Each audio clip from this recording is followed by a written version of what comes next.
kaikille, se on Tommi täällä, moro, ja alias nimen varastot on varmaan tuohon lähellä tuohon kameran suuntaan on Mr. Vlon 99. Tänään meillä on Did You Know -videossa on Facebook. Me täällä Facebookissa voisi pitää. Täällä on tällainen niinku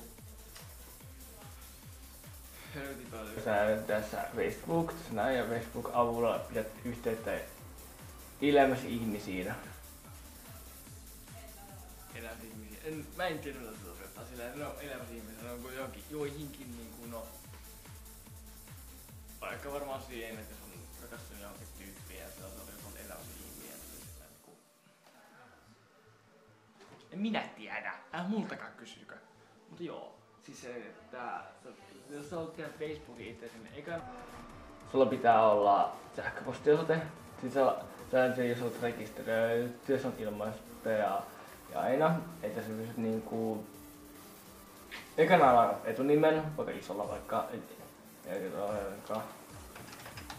Tommi. Täällä on sukunimen. Siellä. Ja toita.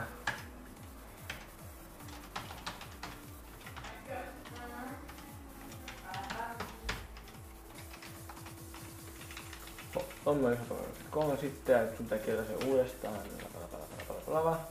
Oho, se oli väärä. Oho! Toi vain, tuli mun kaverin sähköposti. Siis on tähän salasanan. Salasanan sitten päivä. Päivämäärä mä vaan laitan jotain randomiin tähän vaan. Noin. Ja näin. Näin myös. Mikä tää on? Sä painat toista rekisteristä, sä menet semmoitteeseen hienon paikkaan, että sä niinku en mä sano, en mä nyt jaksanut mennä tonne. No sitten oletko kirjoittanut vaikka itteni tänne näin. Voitaisin laittaa enemmän nollia, mitä mun pitää laittaa. Jop! Että tässä on vaikka tää mun sivusto, että tää on mun profiilikuva. Tähän saa tän sun mikä tää, että sanotaankaan kansikuva, saat siihen kansikuvan, sitten saat niinku painata rastia. Tässä on tää profiilikuva, tuolla on kuvat, tässä on tällainen yhteydenhenkiä, saat biografitietoja, perustiedot ja kaikkea. Tuolla on sun kaveripyynnöt, viestit, tapahtumat, hakutuloksia, vaikka koira.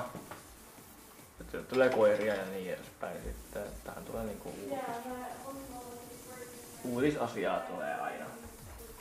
Lisää pystyy laittaa tänään lisää video, lisää kuva tai video, selaa. Ja mulla se sekos, mitä sekos mulla?